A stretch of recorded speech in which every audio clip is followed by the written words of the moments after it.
Fala, humanos, como estão todos vocês? Espero que sejam todos bem, todos com saúde. Estamos aí basicamente no...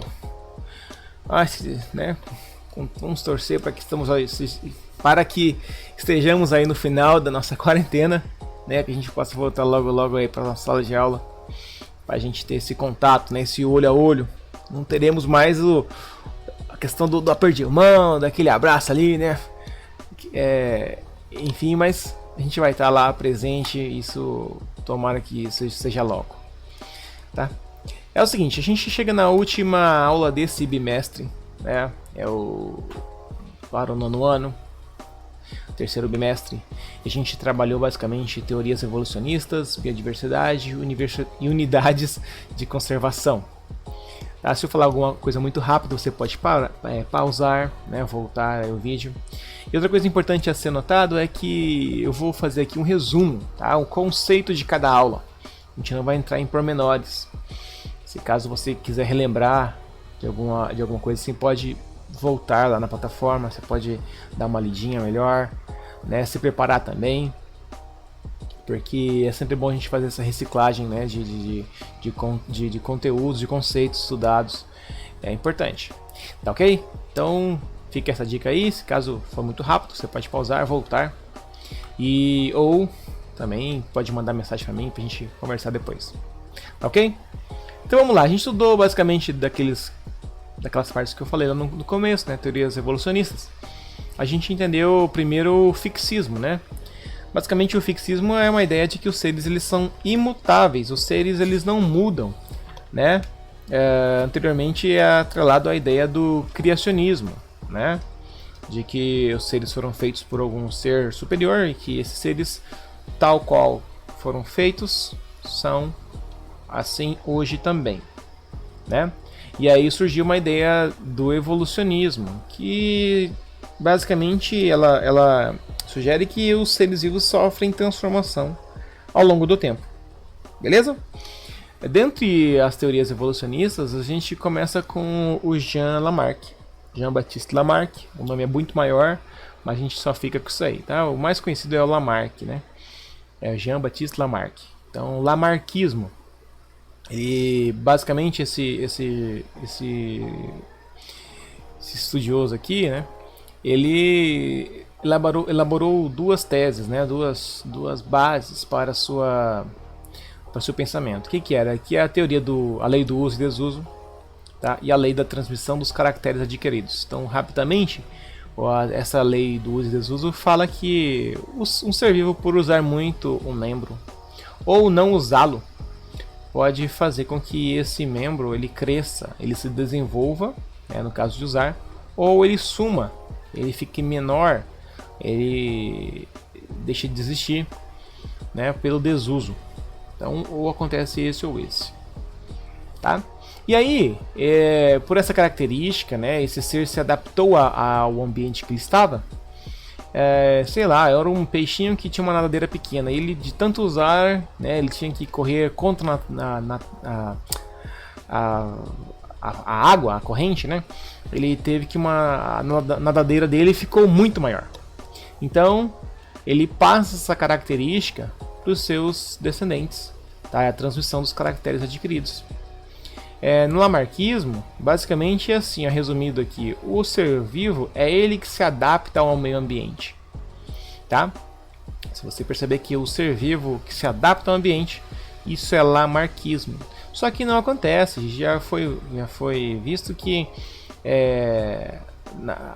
a mudança, né, por que existem tantos seres diferentes, não é questão de uso e desuso, né? Muitas coisas nós usamos ou não usamos na nossa vida, e não é por isso que elas aparecem ou desaparecem, tá? E aí surgiu o darwinismo, né? Charles Darwin, ele viajou no mundo e ele também sugeriu, né, uma nova pesquisa que baseada em dois princípios, que é a seleção natural e a ancestralidade. Acompanha só, seleção natural quer dizer que a natureza faz uma escolha, faz a seleção das características que são mais adaptadas para viver em determinado lugar, tá? Por ela fazer essa seleção, os seres vivos que vivem naquele lugar, eles vão poder ter seus filhotes e assim fazer uma linhagem bem grandona. Tá? Ao longo do tempo vai se distribuindo, foi um para lá, outro foi para cá, outro foi para lá, e os lugares aqui são diferentes. Né? Isso a natureza vai selecionar também os seres, as características mais adaptadas nesses lugares diferentes. Tá? Tudo isso é uma prova, né, de que todos esses seres, né, eles vieram de um ancestral em comum. Tá bom? Isso é ancestralidade. Os seres, quanto mais parecidos são, mais próximo é o seu ancestral. Tá? Só que tem um probleminha, Darwin não conseguiu explicar como que ocorre a variabilidade das características dentro de uma mesma espécie. Imagina lá uma ave, né, com uma plumagem, né, uma pena toda, sei lá, branca com bolinhas marrons, né, e também tinha uma branca com as pontas marrons. Né? E aí como que acontecia essa variabilidade, essa diversidade de características dentro da mesma espécie? Darwin não conseguiu explicar. Ele não conseguiu explicar tanto que ele utilizou, inclusive, essa ideia aqui de transmissão de caracteres adquiridos do Lamarck. Né? Então a natureza selecionava, mas passava esses caracteres para o descendente. Né? Essas características adquiridas por descendentes. E aí ficou um vago. Né? Para suprir essa demanda aqui, que Darwin não conseguiu explicar, surgiu o neodarwinismo.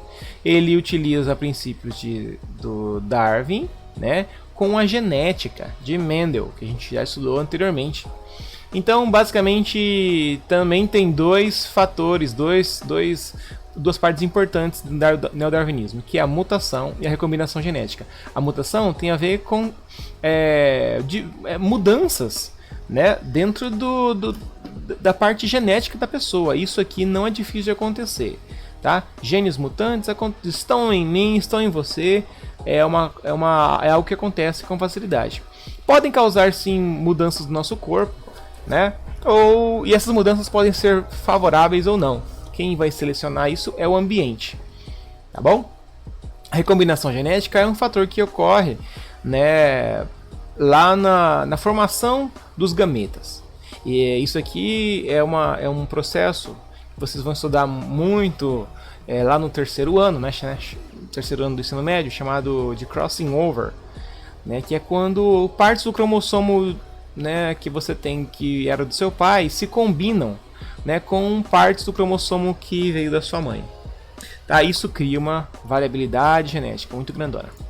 Tá? Também estudamos sobre biodiversidade. Pera aí, deixa eu ver aqui meu tempo. Beleza, vamos encerrar, Doug.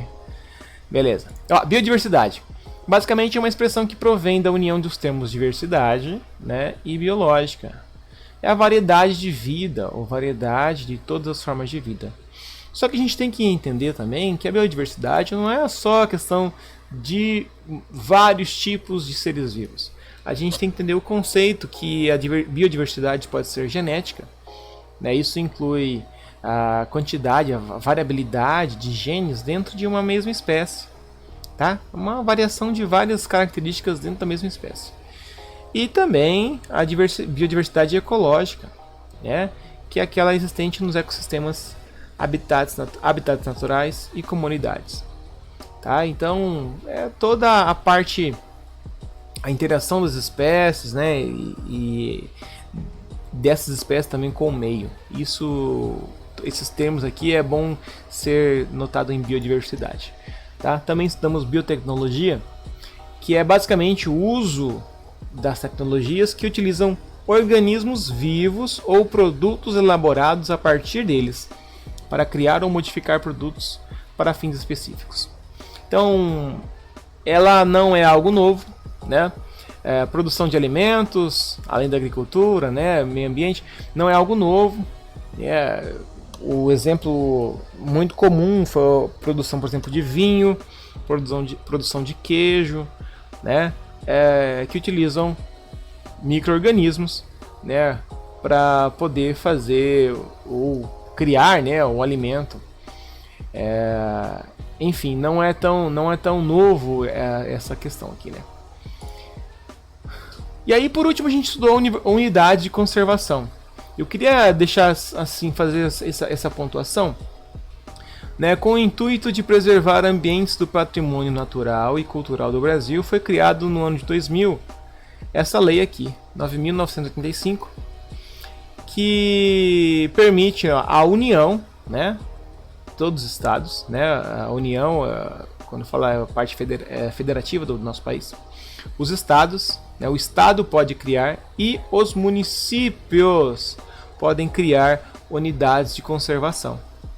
Daqui que é uma unidade de conservação? Ela é definida como uma área que possui características naturais relevantes e cujo ecossistema necessita de proteção e conservação. E aí, como a gente falou aqui, ó, são espaços geralmente formados por áreas contínuas, tá? Tem o objetivo de preservar e conservar a flora, a fauna, os recursos hídricos, as características geológicas, culturais, as belezas naturais, tá? Recuperar ecossistemas degradados e promover o desenvolvimento sustentável. Como eu falei antes, né, os municípios podem fazer unidades de conservação. Fica aí talvez uma ideia para você, meu estudante, meu querido aluno, que nós não temos, por exemplo, na nossa cidade, uma unidade, né, de conservação que possa ser aí colocado como, né, como estudo, como lugar de proteção ambiental, né? E fica aí para uma ideia para você quando você tiver uma idade aí que possa, né? Talvez se você ser um vereador, um prefeito aí da nossa cidade, você criar uma unidade de conservação, né? Talvez para a gente fazer um estudo bacana aí, ó, imagina só, talvez não você, mas seus filhos, né? E poder preservar, né, toda a fauna, flora, recursos hídricos da nossa cidade. Seria muito interessante. Eu ficaria muito feliz por ter alguém que fizesse isso para nossa cidade. Meus queridos, por hoje é só. Espero que vocês tenham absorvido tudo aí. Qualquer coisa, vocês mandem mensagem. E é isso aí.